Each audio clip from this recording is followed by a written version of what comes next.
Thank you for joining this online application workshop being delivered by Dumfries and Galloway Leader team. We're here today to talk you through the application documentation that you will require to submit an application to the 2014-2020 Leader Programme. Now, we are conscious that there's a lot of information that we'll be sharing with you today, but this presentation will be available to view online in the future as a reference tool. Now, we also appreciate this is just the start of the development of your project application, and we would encourage you to engage further with the Leader team to discuss your specific project, and to bear in mind that the Leader team are committed to ensuring that this new programme is much more of a rural development programme and not simply just a funding stream. Here in Dumfries and Galloway, we have 5 members of the Leader team.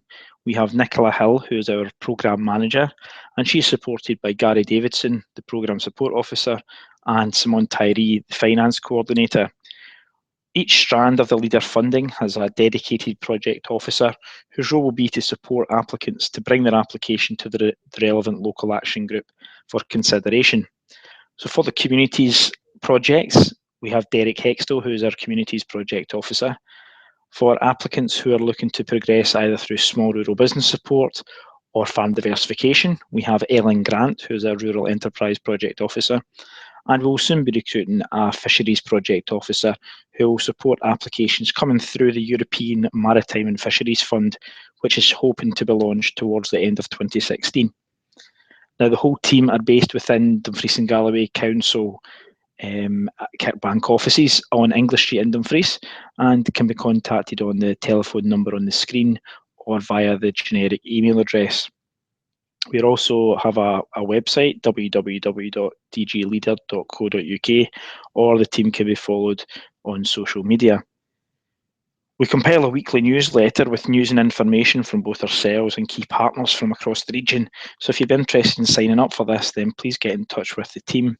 And similarly, if you have any news or information that you would like to share with our database, then please contact the team and we'll see if we can help. Now, the Dumfries and Galloway Leader Programme is delivered by a local action group, which is a public-private independent partnership consisting of a broad representation of members from across Dumfries and Galloway and from a variety of sectors and organisations. The Scottish Government have stated that local action groups, or LAGs, must consist of a maximum of 49% from the public sector, and this is to ensure that a genuine grassroots decision-making process is at the core of what Leader does. Here in Dumfries and Galloway, we have just 24% representation from the public sector, so it falls well within the guidelines being set by Scottish Government. Now, the local action group is currently made up of around 40 members, and this is split into several groups. Each have a key role in the delivery and development of the Leader Local Development Strategy. This document is the governing document which measures the impact and the way we can deliver the new Leader programme here in Dumfries and Galloway. We have the various groups. I'll go through them now with you. We have a strategic management group who have overall responsibility for the strategic direction of the Leader programme in Dumfries and Galloway, and to ensure that all projects that are supported help to deliver the aims of the local development strategy. We have a communities group who assess and decide on applications that display wide community development and benefit across Dumfries and Galloway, and a rural enterprise group who assess applications from small rural businesses and farm diversification. We have also recruited a fisheries local action group who will assess applications when the new European Maritime and Fisheries Fund is launched towards the end of 2016. Now, in order to progress through an application with Leader, you must first submit an expression of interest, which is available to do online at www.ruralnetwork.scot, and you must meet the advertised deadlines in order to progress to the next round of Leader funding. The full application pack contains an application form, a project plan, and a cash flow milestones forecast. And a LAG require all 3 of these documents to be submitted at final submission in order to assess your application and decide whether they're able to support your project. If you need any support at all in completing any of these forms, then please, you're encouraged to contact the Leader team who are able to assist you in completing these forms. Now, the application form itself will soon be developed as an online process, but the project plan and cash flow milestones will remain offline, paper-based. So I'm now going to, we also have provided guidance from the Scottish Government. So within your application pack, if you've already submitted it and received some feedback, you'll have received guidance from the Scottish Government. And this is step-by-step guidance throughout each of the questions that are asked throughout the application form and project plan. But it should be used alongside the support from the leader team and any local guidance that's been provided. This guidance will help you to develop your expression of interest right through to full application. Again, we would encourage you to keep in touch with the leader team throughout that process, as your final application must be recognisable, must be relevant and relate directly back to the expression of interest you initially submitted. But the project also must be relevant to the leader local development strategy, and in particularly the strategy here in Dumfries and Galloway. So please keep in touch with the leader team, and they can help you ensure you meet the local criteria and parameters that have been set. Now, just a note of the deadline days. As I said, in order to progress through an application, you must have submitted an expression of interest. Now, if you're viewing this video after September or December 2016, then please contact the leader team for the relevant deadline dates that you'll need to meet. These particular deadlines are for September 2016, and you must have submitted your expression of interest by the 15th of June. Now, we're already past the 15th of June, so if you've not submitted your expression of interest today, unfortunately, you would be unable to progress towards a decision in September. For those of you who have, the next deadline is the 13th of July, when you'll have to submit your first draft, and that is the first draft of your application form and project plan only. You do not need to submit a draft version of your cash flow milestones, as this is quite a specific piece of work that the leader team would need to work with you on and help you to develop a bit further. By the end of July, you'll receive some feedback from the local action group and also from the leader team around technical eligibility, and you will then be invited to submit your final application and any supporting documentation that you need to provide by the 24th of August. All match funding must be evidenced, so you must provide evidence of all your match funding by the 1st of September at the very latest, but we would encourage you to get as much information into us by the final submission date of the 24th of August as possible. The local action group will then meet on the 7th of September to take decisions on the applications, and you will hear back verbally on or after the 8th of September, and you will receive formal notification thereafter. If you're not quite ready for the September round, so if you've not got your match funding in place, or you don't think you'll be able to pull together the application documentation, you may want to consider deferring your expression of interest until the December round. You should note at this stage that your expression of interest can remain live for as long as you require, as long as you keep the team updated as to how you want to proceed. So you don't need to submit a new expression of interest for each round. Your initial expression of interest, as long as there's no significant changes, will remain live with the team. And the team will contact you after each round to see if you're looking to progress towards the next round, just to keep that expression of interest live. So if you're looking for a decision in December, you would need to submit, if you haven't already, an expression of interest by the 14th of September. You will then have to submit your first draft of the application and project plan only by the 12th of October. And by the end of October, you will receive some feedback from the LAG and the leader team to help you work towards the final submission on the 23rd of November. All your match funding for the December round should be submitted to the leader team by the 1st of December, or you would be unable to progress for a decision in December. And the LAG meeting will meet on the 7th of December to take decisions. And on or around the 8th of December, a member of the team will get in touch with you to advise how your application decision has gone at the LAG meeting. So I'm just going to take some time to walk you through the forms themselves. Hopefully you'll have received these by now, along with feedback. If you haven't received these, there's maybe some queries outstanding that you need to get in touch with the team with, and we would encourage you to get in touch with the leader team. We also advise you not to share the documentation, as the documents do change from time to time, and to ensure you get the most up-to-date version, we would ask you to contact the leader team to ensure you're working on the most up-to-date version of the application materials. So section 1 of the application form is the project overview, and 1.1 is looking for the project title. Probably the hardest question in the whole form is to come up with a project title that is brief, it's descriptive, and it is legal. So you must be allowed to use the project title you're thinking of that describes your project, but it must also bear in mind that you have to include this project title in all of your project-related documentation.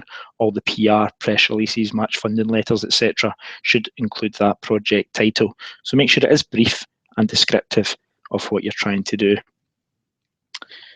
Section below the project title is the project type. Now this has been pre-filled for you because at present we're only able to assess standard projects, that is projects that are delivered on a local level in Dumfries and Galloway. The Leader Programme, a key element of the Leader Programme is networking and cooperation, but unfortunately we are unable to look at networking or cooperation projects or transnational projects until the new IT system is up and running. So at the moment we're only able to support standard projects. So this has been pre-filled for you on the application documentation that's been sent through. If you are considering a transnational or cooperation project, then please get in touch with the Leader team to discuss this a wee bit further. Section 1.2 is the standard project subtype. So this is which local action group committee will assess your application. So in Dumfries and Galloway we have communities, we have rural enterprise, and we have farm diversification.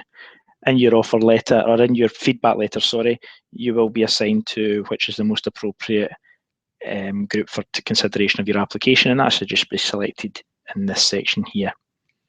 Section 1.3 is the Leader Local Development theme that your project fits best with. We're only looking for one of these to be selected, so just select either economy, land, coast, marine environments, or sustainable settlements. And again, your feedback that's been provided by the team, it will indicate which one is best for your project, as the most appropriate fit for your specific project. Moving on to section 1.4 is the estimated project activity start date. So that is the date on which you would anticipate starting your project. You must bear in mind it must be a couple of weeks at least after the decision date of the LAG, in order that the final paperwork and grant offer letter can be sent out to you and returned to the Leader team, because you're unable to start any of the activities or give any contracts or agree to undertake any work at all until the Leader team receive that offer letter back in the office, and we call you to agree an official start date. So any expenditure occurred before the official start date would be ineligible. You must also start your project within 3 months of receiving an approval from the LAG. So 3 months after the September LAG meeting, you must have started your project by the 1st of December.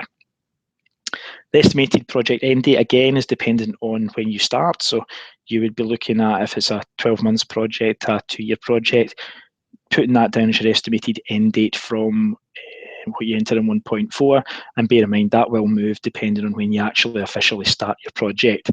But you must have estimated to finish your project prior to March 2020, which is the sort of final stages of the 2014-2020 Leader Programme. Now you must, within the application, if you are delivering a project for an extended period of time, say 2 to 3 years, then you must be able to evidence why you are needing 2 or 3 years or 4 years to deliver your specific project activities. And you must bear in mind that you can't just deliver the same activities year on year.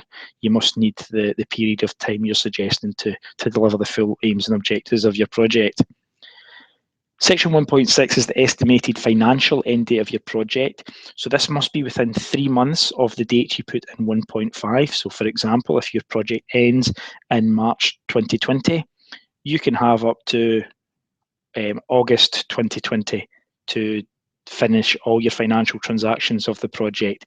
So that means you must be able to, if it's the 31st of March 2020, it's June 2020. So by the 31st of March 2020, you will have ended your project. You can submit an invoice on the 31st of March for payment, but that might not show in your bank statement until April, May time. So you have until the end of June to demonstrate deferral of payments, so show that the payments have been made and they're shown in your bank account.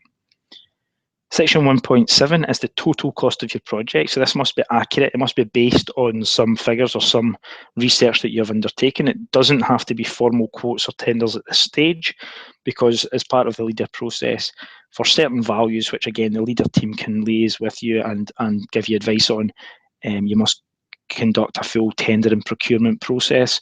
So this here, it should be based on some sort of quotation or pricing system for the total project.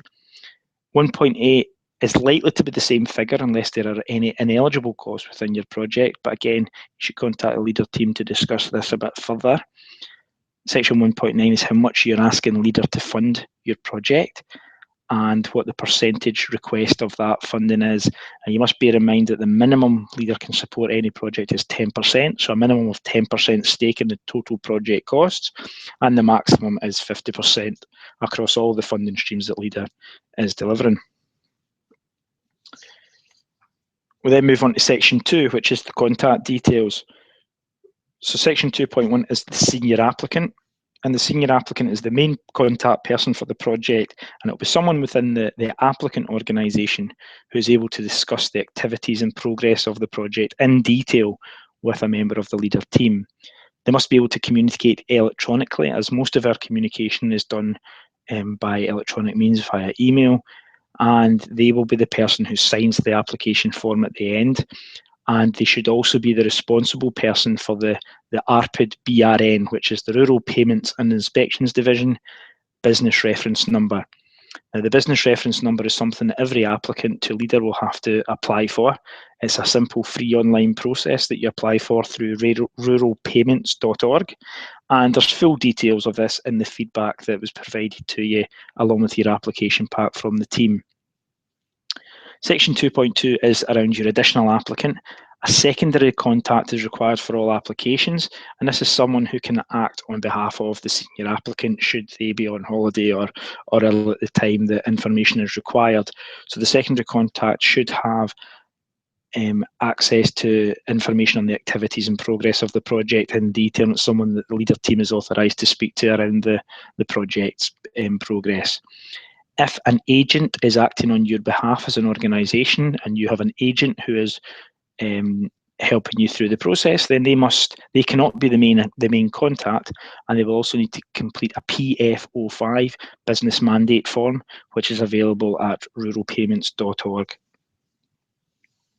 Section 3 is around the organisation who's applying for the funding. So we're looking here for the official name of the applicant organisation, which should be included in your governing documents such as a constitution or memorandum of understanding. If you've got a website, then we would ask to see that just so the LAG members can get further background on your organisation. And any company registration numbers such as a charity number, SKIO number, etc. should be included in this section here. There's also a section to make a note of the business reference number once you apply for it through the Rural Payments and Inspections Division.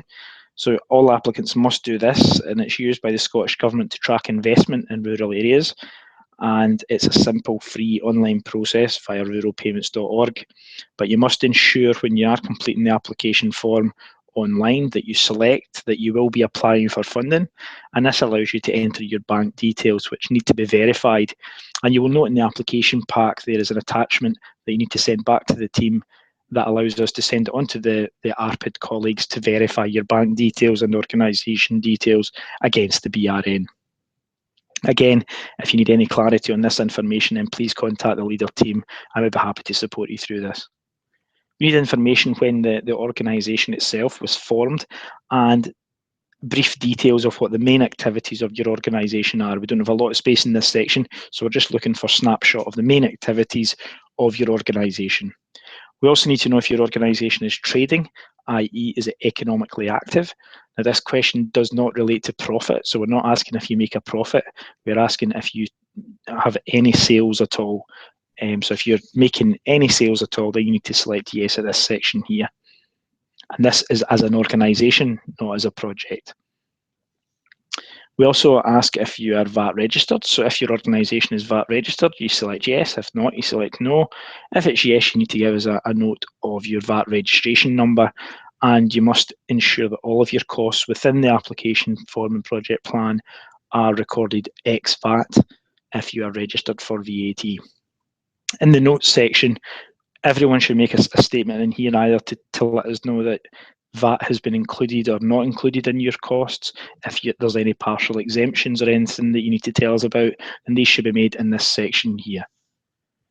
In section 3.2, it's asking around your organisation type. So if you're a company limited by guarantee and a SKIO, then you would select those two and give us the relevant organisation numbers on the right-hand side column. Section 3.3 is just looking for 1 or 2 main areas of activity for you to select. No more than 2 we would suggest in this section around what your organisation's main areas of activity are. If you select other, then we would ask you to specify what that other main area of activity is. Section 3.4 is for farm diversification projects only. So if yours is a farm diversification project, you are an existing farm and you're looking to diversify, then you should select yes. If not, you ignore 3.4. And then if you are, you then detail the main location code of your activity and the land parcel ID. Again, this information is available from the local ARPID office. Section 3.5 is the key delivery staff. So this is a list of personnel who will be actively involved in the delivery or management of the project. It can be a project post. If you're recruiting as part of the project, then the name can be a project post and what the project title would be. We don't just want a list of board members here. It must be people who are actively involved in this project, and you must list their relevant skills that will be used within this project. So if there's someone doing the claims or someone doing the administration or PR, that's the type of information we're looking for here. And this should be a list of people that the leader team can expect to engage with throughout the course of your project. Section 4 is around a partnership agreement. So does your organisation have a partnership agreement? That is at least 2 organisations who are actively involved in the management and delivery of this project. Section 4.2 is asking for details of that partnership, so the names, address, postcode, partnership type and organisation type of the partners involved in the project. The leader team will be or should be able to contact anyone who you list in 4.2 to get up-to-date details and to discuss the project in detail around progress and activities. These are not a list of match funders or project supporters or people who you will contract or anything like that. These are people who are directly delivering and managing the project along with you. Section 4.3 is around the partnership details. So we'd like details of the main activities of the partnership and details of the partners are involved, what their involvement will be in the project. So a list of roles and responsibilities here. We're not looking for a formal partnership by any means, but you need to give details to ensure that each partner knows what their role or contribution is. So you can state in this section that you've got no formal partnership, but you can have letters of support from your various partners and a partnership agreement in place. We'd also need to know the date on which your partnership was or will be formed. So moving on to section 5 now is the main project details. This is where the LAG members will look to get more information on your project. So section 5.1 is looking at the location of the project and if it's in a specific community or within a specific locality of the region, if you're targeting specific postcode areas, or if you're covering all 4 localities of Dumfries and Galloway, then you would just state here it's region-wide. We're asking you to be quite specific in this section, and it doesn't have to be expanded. It can be quite brief. Section 5.2 is the project summary. What we're asking for in this section is to use bullet points only, so give the bare details in this section because you've got a maximum of 2,000 characters. So that's not words, it's 2,000 characters in each of these sections of 5.2. You can then use the project plan to expand upon these points. So in 5.2a, we're looking for a very brief project summary. And in this section, we'll be looking for the very first 2 sentences to be the description that we would use in reports going to the local action group or updates to our senior management group and things. So the first 2 sentences will be a snapshot that concisely demonstrates what your project is about. We're also looking for a wee bit of expansion on the innovation and the who, what, where, when and how questions. And we want you to be quite project specific here. We're not looking for background of the organisation or where the project really came from. We're very much looking here for the project specifics and a demonstration of how you consider your project to be innovative, which is a key principle of the LEADER programme. We want to know what the benefits that the project would bring to the area, evidence of need and demand, and a description of who's engaged in the project and who supports the project. That's the type of information we're looking for in this section. Section B is the fit with the leader local development strategy. So this is why you think it fits with the 3 key themes of the leader local development strategy of economy, land, coast, marine environments, and sustainable settlements. We would encourage you in this section to focus on the main theme that you selected on the front page of the application form, and then you can expand on the other 2 themes if you think your project also hits those. You can refer to the local development strategy, which was attached to the application pack for this section. So this section is specifically for the leader local development strategy. It's not looking at other local strategies or national strategies, very much the leader local development strategy. C is the aims and objectives. So we're looking here for a list of the key aims and objectives that your project will achieve. And section D is the activities. What we're looking for here is this section to directly relate to your milestones. So we're looking for key deliverables that you will achieve against, the activities that will be delivered, and be quite specific about the activities of which you're seeking funding for in this section. And if you can, list them in chronological order and the order that things will happen in. Section 5.3 is around any planning permissions or statutory consents. All planning permissions or consents must be in place prior to the LAG meeting to take a decision on your project. If they are not going to be ready, then you'll have to delay your application to the next round following formal offer of consent or permissions. You should also note that any leases or rental agreements or ownership must be in place prior to the LAG meeting to take a decision. So this is something you need to mention in this section here if you require any lease, etc. So moving on to section 6 now. Section 6 is around the project targets, outputs and outcomes. And this is a section that will be, we'll use the most relevant, only use the most relevant to help you identify which outcomes and indicators and the value of those outcomes and indicators that your project will directly deliver. Any of the indicators there that says the number of, so the number of projects that support development of tourism businesses or the number of projects that support arts and culture, the maximum they can be is 1 because it is the project that you're applying for. It's not the number of additional projects that would be supporting your project. It's just the 1 project. But only choose the most relevant for you because you will have to be able to evidence all of the indicators and values that you select here. Be realistic. This is not a numbers game in this section. We're not looking for the more, the better. So you must only choose be realistic and only choose the indicators and values that you will be able to evidence. The leader team will work with you in this section to ensure you choose the right values and that you have thought about how you would evidence those indicators and values in your reporting to us. This section will be tailored to your project and you can explain the values in a bit more detail in section 11.1 at the end of the application form. The outcomes and targets have been split into the 3 themes. So you'll see there on the screen we've got the economy theme and the land, coast, marine environments. There's also a sustainable settlements, and we would anticipate that whichever the key theme you've selected on the front page of the application will be the one that has the most indicators in it, but you can select indicators and values from the other 2 themes as well. Section 7 is around your project milestones, and this will be a direct summary taken from the project cash flow milestones forecast. So this will be developed in association with the leader team, so you do not need to complete this section for the draft deadline date. You can leave that until the leader team work with you beyond the feedback stage. So section 7.1 can be left at this stage as it will be a direct summary from the cash flow milestones forecast that we're not asking you to complete at this stage. Section 8.1 is around state aid rules, and you must identify whether state aid rules apply to you. Now, the leader team will undertake a state aid assessment, and we will be able to help you identify that section there. So if you think you have had state aid before, you say yes.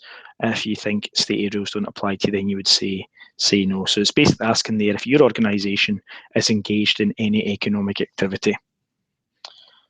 Now, As I said, the stated assessment is undertaken by the leader team, but in order for us to do that effectively, you must be able to tell us in section 8.2 details of any previous state aid. So that is any public funding that your organisation has received as a whole, not this project, but the wider organisation has received in the last 3 financial years. Now, this may impact on the percentage contribution that you're able to draw down from LEADER, but if you do not fully disclose all the information, it can have legal implications for your organisation. Again, the LEADER team are more than happy to work through this section with you. If you get any queries, please contact the team.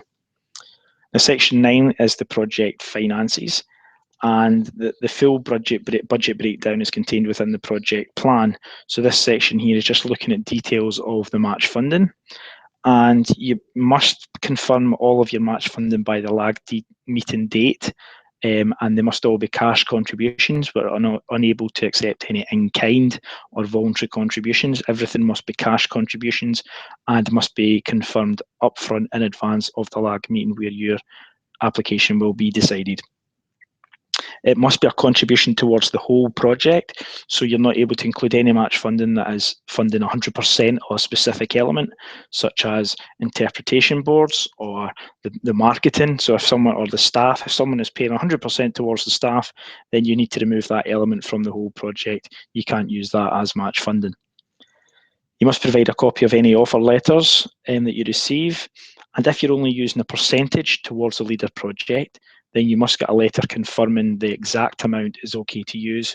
So for example, if a funder has given you a grant of £20,000 and you only want to use £10,000 towards the LEADER project, you must get a letter confirming that of the £20,000 grant awarded by X funder, they are happy to use £10,000 towards the LEADER project. It must be for the same project as well, so they must be contributing towards all of the elements contained within your LEADER project, and you cannot use any forecast income as match funding, and nor can you use any core funding that you've received as an organisation as match funding. If you've got any queries around your match funding, then please contact the LEADER team to discuss this before progressing with your application. You would then total up all of your match funding that you have either applied for or as confirmed. You will then add that onto how much you're asking for from LEADER, and it should add up to the total that you're requesting in the total milestone costing 7.1, and also on the front page of the application. Now, in this section, if I just go back to the details, there's various columns in the match funding. So you've got the source, which is the name of the match funder. You then need to tell us if it's been confirmed, yes or no. The date that you expect to receive it, if you haven't had it confirmed, is the date due. The date you did receive it is the date received. If you have not received the funding yet, you put in the amount due. If you have received it, you put in the total received. And you also need to tell us whether it's public or private funding, in which you might need to go back to the funder and ask them if you're unsure. Section 9.2 is speaking about generated income. So is your project likely to generate any revenue or income? And this is net income. So if your project, if you're making ticket sales or anything, you would select yes here. If there's no income during the period of the project, so it's the project activities allowing you to generate any income during the period of the project, then you must project it in this section here. But you should be aware that if your total project cost is over €50,000, which at the current exchange rate is around £38,000, then any generated income that is net of your overheads reduces the amount of grant you can draw down from LEADER. So this only relates to net income generated during the project period. Section 9.3 is just reminding you need to complete the cash flow and milestone sheet, which the LEADER team will work with you on. You do not need to complete that for the draft deadline. And the cash flow must be completed. LEADER team will work with you on this. It's looking for information or to take note that 10% of your total grant will be retained by LEADER until all of your project finances are completed. So you can only claim up to a maximum of 90% of your grant until you finalise all of the paperwork. Also to take note that Leader pays retrospectively, so you must be able to pay your invoices and evidence those payments via bank statements before you can submit a claim to Leader. And the timescale that these can take in getting your invoices paid, getting them shown on bank statements, submitting a claim for the Leader team to process the claim and then process the transaction back to you can take between 6 and 8 weeks, so you need to factor that into your cash flow. So just to reiterate, you do not need to submit your cash flow milestones by the draft deadline dates that we publish.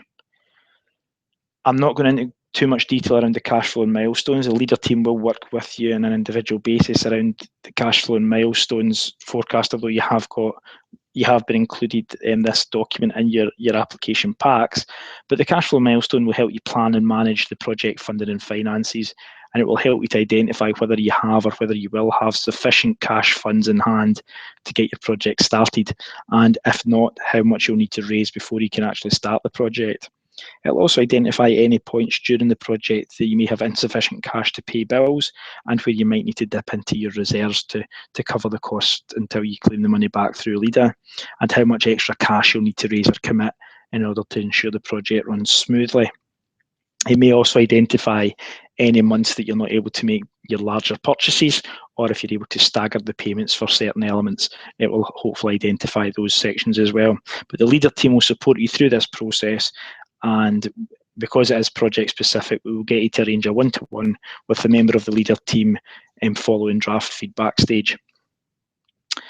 Section 10 is the signatures and checklist, and again, the Leader team will work with you in this section because it is quite project specific. Not everyone will need to supply everything on the checklist, but the Leader team will make sure that you supply all the information that is required. Section 10 is the declaration, so it's just declaring that all the information that you've provided is correct and giving authorization to the Leader team to quantify this and qualify it by making any investigations we need to make sure the information is correct. We would then get the senior applicant, who is mentioned in 2.1, who's got authority from the applicant organisation to sign this section, print their name and date it. And we also ask for a second signatory from the organisation, so it's not necessarily the additional applicant. This is usually the chairperson or equivalent in your organisation, but it must be on behalf of the applicant organisation. If it's a partnership project, you can't just have someone else from a different organisation. We do not need signatures on the drafts that you'll submit. We only need the signatures on the final documentation that you submit. Section 11.1 is used for providing any other information, so you can use this to give additional information to supplement the detail contained within the application form and the project plan. Now, LAG members do not routinely view supporting documentation that you will have to provide, so anything that you want LAG members to read should be included in the summary in this section here. So that may be quotes from specific letters of support you've included, or any sections you want to include from strategies, or any hyperlinks to strategies that you may have, or any quotes from evaluations and such like in this section here. Now, that was the application form, so I'm now going to talk you through the project plan. As I said, the application form will soon be moving to an online process, but because we've embarked on the paper-based process for this round for September, everyone will just complete the application process in a paper-based form. So the project plan has also been sent out to you with the pack, and this is an opportunity to expand upon the bullet points that we've asked you to do in the application form. What we do not want is for you to simply copy the text from the application form, so it should be an expansion of the points you've raised, and this will remain an offline process. So on the front page there, you put in the project title, which should be the same as the application, the applicant organisation, the name of the applicant, and an email address for them there. Section 1 is the project summary, and we're looking for you here to expand upon the points that you have raised in the application form, and to clearly demonstrate innovation. Innovation is something key to Leader, and this is the section here that the LAG members will view to get that information when they're taking their decisions. Section 2 is the activity plan, so we're looking for you to be quite clear and detailed in this section with a robust delivery plan of your events and activities.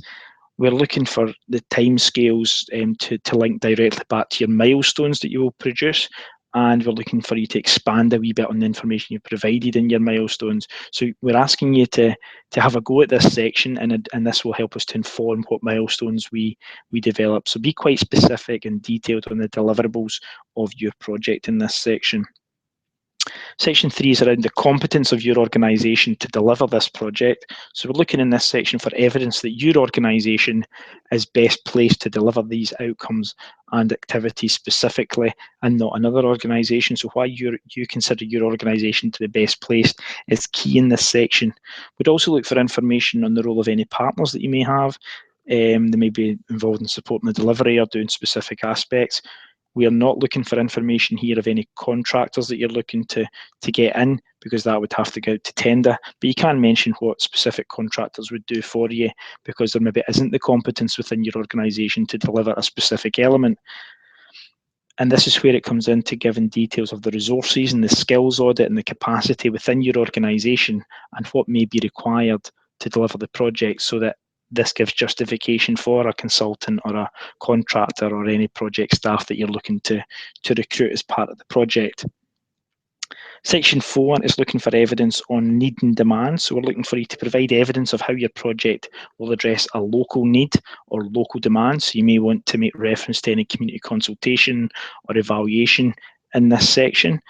Looking to reference any local or regional or national strategies that would add value or add to your argument for why you know your project is needed.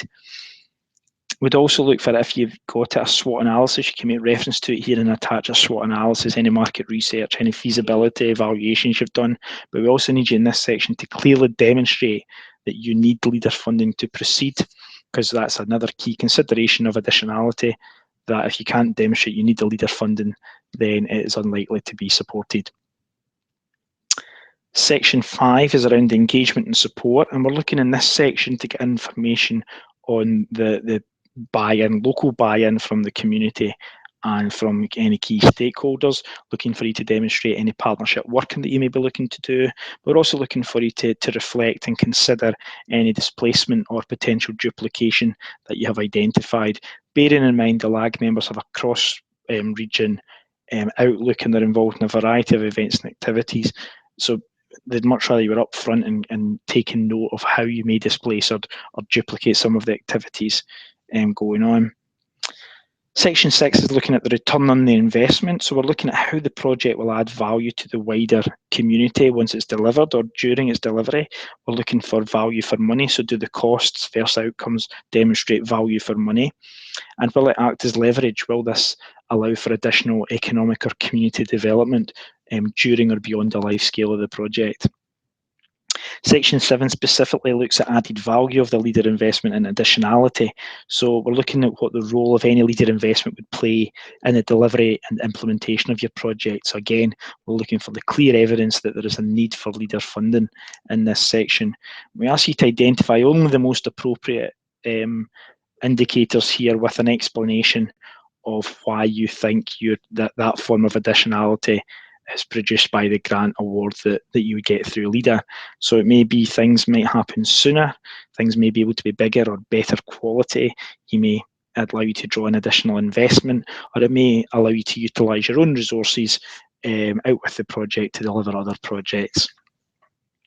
Section 8 is looking at legacy, so what the outcomes for the project will mean for your organisation, for the wider community, for your service users, etc., and how the impact of the project will be sustained beyond the life and the funded period of your project.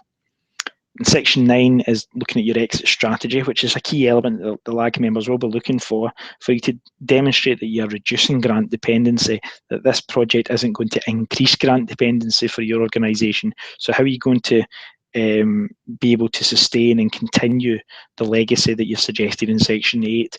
And have you considered the ongoing maintenance or delivery or provision of staff or equipment, etc., that you have purchased through the project? Ultimately, your exit strategy may be that it's a specific project that will deliver and achieve all of its deliverables within the project timeframe, and that the project won't continue beyond the project. But the LAG member's looking for a bit of honesty in section 9 around what your actual exit strategy will be, and they will revisit this towards the end of the project as part of the monitoring. Section 10 is looking at the full cost breakdown. So this is your budget section, where you have to detail all of your project spend. And we have had further guidance from Scottish Government that suggests in the first column, we are looking for specific budget headings.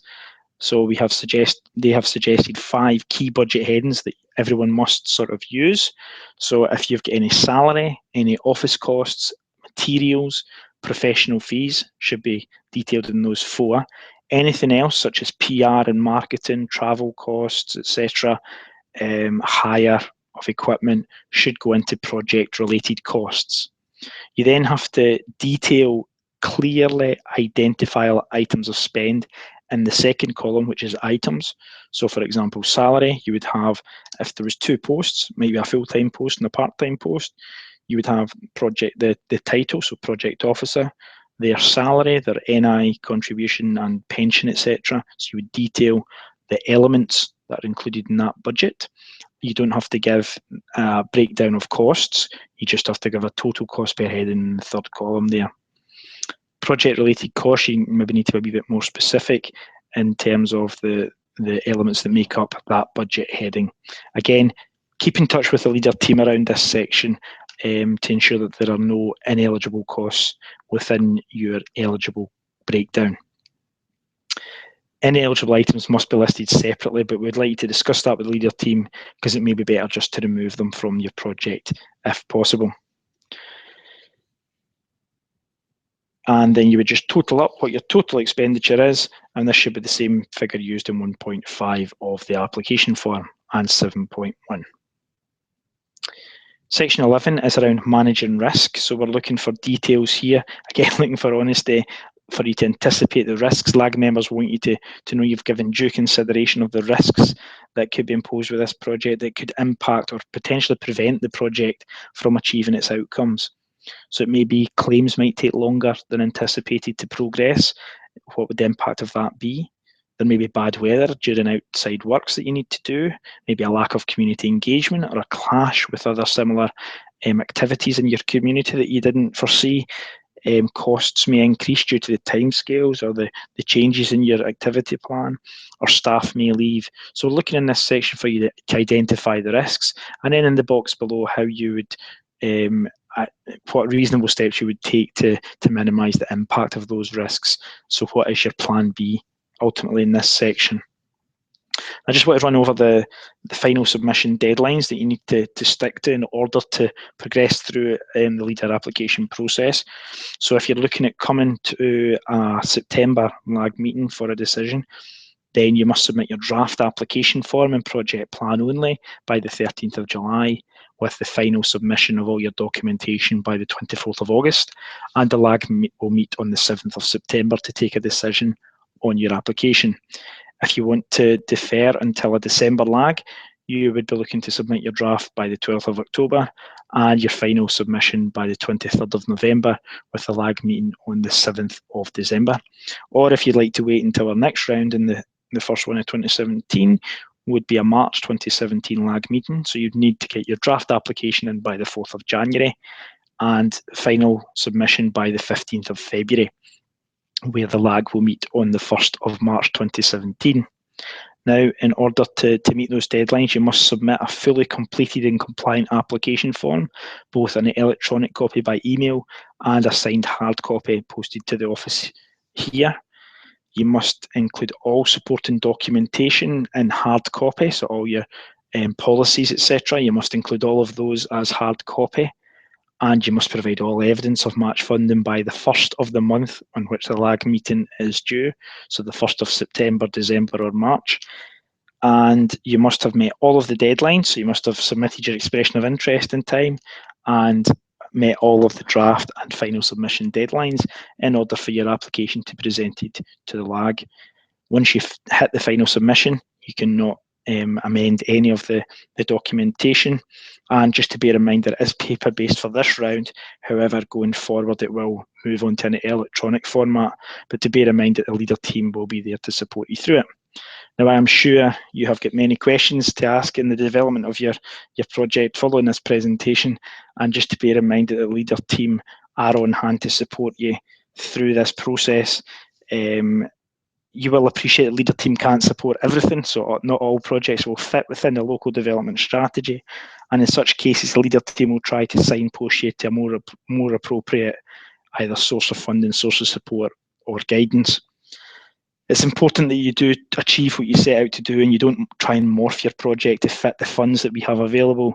It may only be certain elements that can be funded through LEADER, and that your full funding package will be made up of a cocktail of funders for various elements of your project. But again, the leader team are on hand to discuss this with you and advise on what the most appropriate support from LEADER would be. And as I said at the very start, the leader team in here in Dumfries and Galloway are here to support you and will hopefully be recognised as a rural development programme and not simply a grant-given funding stream. So I'd like to wish you luck in progressing your application. If we can be of any further assistance to you, then please don't hesitate to contact the leader team. Thank you.